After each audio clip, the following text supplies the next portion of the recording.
prefiere quedarse ahí y seguirse quejando. Y una de las cosas más importantes que nos tendrá que ir quedando poco a poco claro es que quejarnos tampoco nos sirve de nada. Este video puede doler un poco, pero también puede salvar una vida. Quédate.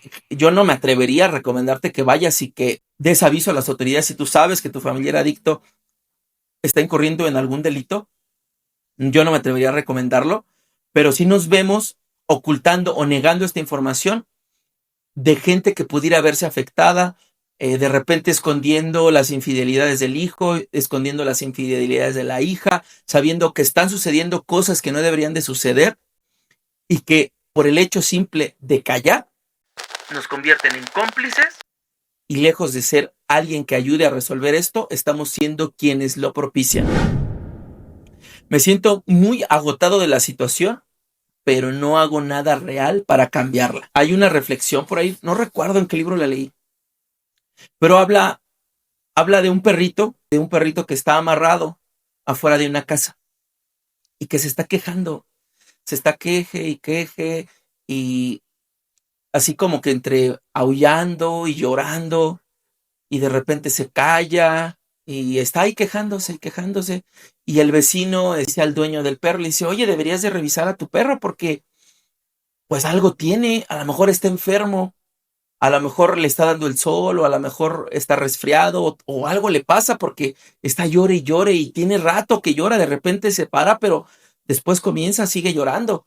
Sigue quejándose. Y le dice, no, lo que pasa es que donde está acostado hay un clavo y ese clavo le pica a la espalda, le pica a un costado y le duele y le lastima. Dice, ya tiene hasta como un callito ahí, pero no le duele tanto como para pararse y acostarse, moverse y acostarse en otro lugar. Prefiere quedarse ahí y seguirse quejando. Y una de las cosas más importantes que nos tendrá que ir quedando poco a poco claro es que quejarnos tampoco nos sirve de nada. Callarnos las cosas no sirve. Tenemos que hablarlas, tenemos que expresarlas. Pero una vez que las expresamos, tenemos que hacer algo. No podemos seguir siendo parte del problema. Si seguimos siendo parte del problema, la gente se cansa de escuchar nuestros quejidos. Y eso es algo que tal vez ya hayas experimentado. Llega el momento en el que la gente ya no quiere escuchar más de lo mismo. Te empiezas a quejar de tu pareja y es que me engaña y es que no llega y es que anda con otra y ya lo vieron paseando con su amante o el esposo y es que no me atiende y es que no hace o también me engaña. Y ahí ves a los papás quejándose de sus hijos adictos y ves a los adictos quejándose de sus papás neuróticos. Y en fin, pero nadie hace nada, ¿no? Ni el esposo deja a la mujer porque no se siente a gusto con ella, ni la mujer deja al esposo porque le engaña, ni los padres toman cartas en el asunto y buscan un tratamiento adecuado para su hijo, ni los hijos hacen algo por ya no estar a expensas de sus padres. De repente me ha tocado y me sigue tocando platicar con un montón de chavos que están internados y algunos ya no son tan chavos. De repente estoy platicando con señores de 40 años, 50 años, que se quejan de que sus papás los internaron. Dices que ¿por qué se meten en mi vida? ¿Por qué me internan si yo ya soy un adulto, yo ya soy un señor, yo ya tengo hijos y por qué me internan? Y le digo yo, ¿y por qué sigues viviendo con tus papás? Porque si estuvieras lejos de tus papás, ni siquiera se darían cuenta que estás consumiendo. Pero sueles estar consumiendo, tal vez ya ni siquiera vives con ellos, tal vez. Pero si vives en la misma ciudad o vives en la misma colonia, vives en el mismo barrio, algunos viven hasta en la misma calle que viven sus papás y sus papás se dan cuenta de todo porque después de todo quieren estar cerca por si algo pasa y en esta relación de codependencia, si algo me pasa, yo sé que ahí está cerquita mamá. Si yo sé, fíjate, y hasta es una situación que tendremos que analizar un poquito más adentro, un poquito más allá, porque llega el momento en el que nuestros pacientes adictos que ya llevan varios internamientos, salen del internamiento, van, consumen y se van recio. Y no les importa hasta dónde van a parar. ¿Sabes por qué? Porque ya sé que cuando yo me esté yendo muy fuerte, muy recio, mi mamá me va a anexar, mi mamá me va a internar. Y ahí voy a parar. Y ahí se me va a recuperar un poquito el hígado, se me va a recuperar mi estómago, se me va a recuperar mi mente, va a recuperarse mi cuerpo, porque mi mamá después de todo siempre sale al rescate, mi papá siempre sale al rescate y yo lo he escuchado de viva voz de los pacientes. Mira, yo ya sé que cuando me estoy yendo bien duro, llega mi mamá y me anexa, me interna. Ya llevo 15, ya llevo 20 internamientos. Ajá. El asunto es qué clase de internamiento están llevando. ¿Vale? Entonces, estamos hablando de, me siento bien cansado. Aquí no lo dice, pero es, me la paso quejándome, pero no hago nada. O sea, sí me puedo quejar de que mi hijo consume y de repente ahí leemos los comentarios en el grupo de WhatsApp. Es que ya no sé qué hacer. Es que me siento perdido, me siento perdida, me siento extraviado. Alguien ayúdeme, por favor. Y llega el cuestionario, que es la ayuda. Y lo hago a un lado. Que alguien me ayude, por favor, alguien ayúdeme. Y llega el cuestionario del siguiente día y lo hago a un lado. Por favor, alguien ayúdame. Llega el día del taller, día viernes 7 de la noche. Híjole, estoy bien ocupado. Híjole, no puedo. Me estoy queje y queje, pero no hago nada. Creo que no hay congruencia. Tiene que haber congruencia primero en nosotros. Primero tiene que haber congruencia en mí como padre, para que después yo pueda llevar la congruencia y la conozcan en mi casa, la conozca mi familiar. Porque como ellos ya saben que somos incongruentes, pues tampoco se están esforzando por serlo. 12. El paciente entiende que en verdad no voy a tomar ninguna acción definitiva y continúa con el consumo. ¿Cuántas veces los hemos amenazado? ¿Cuántas veces les hemos cantado y dicho su precio y enojados y gritando y tranquilitos y con una voz suave y con abrazos y con besos, con golpes? Si estamos aquí, creo que ya hemos pasado por muchas etapas del consumo de nuestros hijos, pero también de nuestra participación en el consumo de nuestros parientes. La inacción y la falta de intervenciones claras son interpretadas como tolerancia hacia el consumo. Permito que solo consuma alcohol o marihuana, ¿no? Así como que digo, bueno, si toma alcohol o si toma marihuana no hay problema. Lo amenazo con internarlo o con correrlo, pero no hago nada. También cuántas veces se ha visto, ¿no? Que, y si no dejas de consumir, yo no quiero drogadictos, yo no quiero borrachos en mi casa y esta es la última vez, vuelve a consumir y no pasa nada.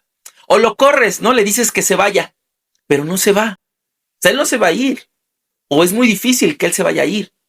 Y cuando lo hace nada más es para lastimarnos. Y está esperando a que vayamos y lo volvamos a buscar.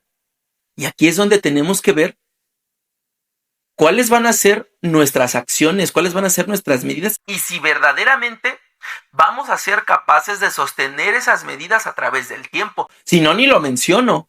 Porque cuando digo que voy a hacer cosas y no las hago, quedo como un mentiroso, quedo como un cobarde, quedo como un incongruente. Entonces, lo primero que tienen que tener los jefes de familia es congruencia. Y si no hay congruencia en el jefe de familia, discúlpeme, pero no va a haber congruencia en nadie más en esa casa. 13. Me quedé solo porque los demás se cansaron de verme sufrir y no hacer o no verme tomar acciones definitivas al respecto. Nos han ayudado a hablar con él y a tomar acuerdos, pero luego somos nosotros mismos los que no respetamos estos acuerdos. Y es que, híjole, yo no sé, yo quiero pensar que muchas veces se han sentado a platicar con sus pacientes y han tomado acuerdos y nunca les ha pasado que los que rompen los acuerdos son ustedes. Dice la señora Alicia, yo lo amenazo con no darle dinero ni comida, pero siempre termino comprándole la comida. Y es que nos duele bien feo, ¿no? Que no coman. Nos duele bien feo. Y no nos duele que ellos no coman, nos duele que nosotros sabemos que no han comido. El asunto es que cuando ellos andan en la calle, ellos andan en el consumo, no comen. Yo he recibido a un montón de pacientes adictos al cristal con unas situaciones de desnutrición terribles. Ya en las entrevistas, cuando ya medio van recuperando la conciencia, de repente se pasan en la enfermería. Lo normal son 3 días, 4 días con sueño, cansados. Pero he tenido pacientes en el pasado que se avientan 10 días dormidos. Se despiertan, comen, toman agua, van al baño y se vuelven a dormir. 10 días así, día y noche, día y noche. Se despiertan, van al baño, comen, toman agua, se vuelven a dormir. día tras día. Ya cuando por el día 10 empiezan a reaccionar un poquito más, ¿qué onda? ¿Y cómo fue tus últimos meses? Si comías, híjole, el último mes me comí 2 bolsitas de Doritos y 1 o 2 Maruchan, ya no me acuerdo. Fue todo lo que comiste, fue todo lo que comí. ¿Cómo te mantuviste? Pues con droga, porque la sustancia tiene la capacidad de mantener el cuerpo vivo. Y ya que sale este tema a relucir, de que la sustancia mantiene al paciente vivo, no solo de esta manera. Tendremos que entender, ojalá pronto podamos entender, el paciente se está muriendo antes de consumir. Emocionalmente se está muriendo, se quiere morir, está en una situación súper compleja.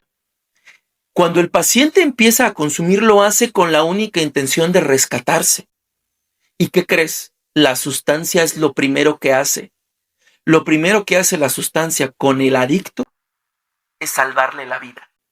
Porque muy probablemente si el paciente no hubiera consumido, él mismo se hubiera quitado la vida o se hubiera llevado a un punto en el que hubiera terminado muy, muy mal. Lo que sucede es que más adelante la misma sustancia que primero lo salvó termina matándolo. Ajá. Todos los pacientes adictos consumen por un vacío, por una situación de dolor súper intensa en el interno. Dice Erika, entonces son maestros de la manipulación, claro, igual que nosotros, porque recuerden, y esto es lo que hablábamos en uno de los audios de esta semana, sí son maestros de la manipulación, pero ¿dónde creen que aprendieron a manipular? ¿En la calle? Aprendieron en casa. No sigas esperando milagros si no estás dispuesto a cambiar. Suscríbete y actúa. Lo decíamos la sesión pasada. La mayoría de los padres, especialmente mamá, cree que su hijo es el bueno de la pandilla, ¿no? De la bola. Es el que se deja arrastrar. Es el que traen de su menso, ¿no? Y dice, es que desde que se empezó a juntar con fulanito de tal, todo valió. Pero es que él es un muy buen muchacho y se los digo, claro que son buenos muchachos. Yo todavía tengo 15 años trabajando con adictos. En noviembre de este año voy a cumplir 15 años trabajando con adictos. Todavía no me toca uno malo. Todavía no conozco un adicto que yo diga, híjole, esta es la encarnación del mal. Ajá, este sí es malo, este es hijo de Lucifer, ¿no? Todos son buenos, todos son buenas personas, todos tienen sentimientos, todos son sensibles, todos quieren salir adelante, todos tienen ganas de vivir.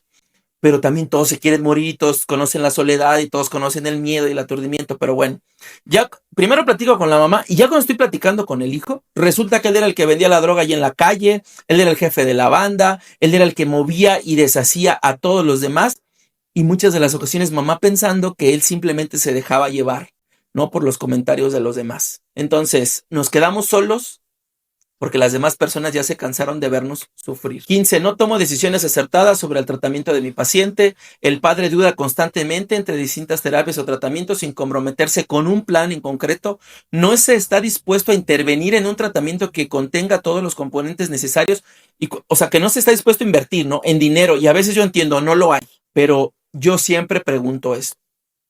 A ver, si la enfermedad no fuera adicción, si no fuera drogadicción o alcoholismo, si fuera cáncer, si fuera lupus, ¿no estaríamos dispuestos a mover cielo, mar y tierra para conseguir el mejor tratamiento o por lo menos conseguir un tratamiento decente para nuestro paciente? De repente los ves moviendo para que lo puedan recibir en el IMSS y pagando aquí, dando mordidas acá y allá, para que el paciente pueda recibir un buen tratamiento que le ayude a enfrentarse al cáncer, que le ayude a enfrentarse a alguna de estas enfermedades progresivas, degenerativas y mortales, como lo es la adicción, porque la adicción cumple con las tres, es progresiva, es degenerativa y es mortal. Al final va a matar al paciente. ¿Cuántos de ustedes conocen a un drogadicto viejo? ¿Cuántos de ustedes conocen a un adicto al cristal viejo? Ay, se mueren. Se alcanzan a morir ya sea por las situaciones que suceden en la calle o por la sustancia. La parte material suele ser en muchas ocasiones un impedimento, pero siempre hay que encontrar la manera de conseguir lo mejor que podamos conseguir. El padre está esperando a que el paciente esté dispuesto a tomar tratamiento. Ahí se les va a ir la vida, ¿eh? Gabriela nos comenta, mi hijo me ha comentado que quisiera volver a estar, quiero pensar que es internamiento, para no hacer nada, pero lo que le contesté fue que de seguro ya tiene de dónde pagar el tratamiento, que yo ya no me desgastaré porque él no quiere tomar el control de sí mismo. Claro, y esta es una postura válida. Regresarle completamente la responsabilidad al paciente de su vida y de sus actos, pero cuando tomamos esta postura de regresarle completamente la responsabilidad de su vida y de sus actos al paciente, tenemos que hacerla completamente. Y de aquí en adelante, papacito, de aquí en adelante, mamacita, tú te rascas con tus propias uñas. Porque entonces empezamos justamente en esta dinámica de codependencia, esto sí, esto no, ahorita sí, ahorita no, estoy contento y accedo, no estoy contento, no accedo, te portaste bien, te ayudo, no te portaste bien, no te ayudo, y se empieza a generar una dinámica súper desgastante y nos lleva justo a este punto del que hablaba ahorita la señora Gabriela. Dice, yo ya me desgasté. A esto es a lo que nos lleva, el no poder tomar una decisión firme a la hora de tomar una directriz sobre lo que vamos a hacer nosotros, por parte de nosotros con nuestro paciente adicta. Dice Laura, es que no hay tratamiento para el adicto como para el cáncer, todo es plata con el adicto. Híjole, Laura, yo fui director de centro de rehabilitación y puedo decirte que no en todos los casos. Entonces, ¿está de acuerdo con el internamiento involuntario o cómo persuadir o convencer de que tome la terapia? Estoy de acuerdo con el internamiento involuntario, claro que estoy de acuerdo con el tratamiento involuntario o el internamiento involuntario. No podría no estar de acuerdo con él después de tantos años siendo director de una institución, pues que tenía el 90% de sus pacientes internados de manera involuntaria. Te puedo decir también que el 100% de nuestros pacientes terminaban sus tratamientos de forma voluntaria. Todos o prácticamente todos llegaban de manera involuntaria, pero todos terminaban cuando nos permitían trabajar con el paciente, la familia. Cuando la familia me permitía trabajar con el paciente terminaba por voluntad propia.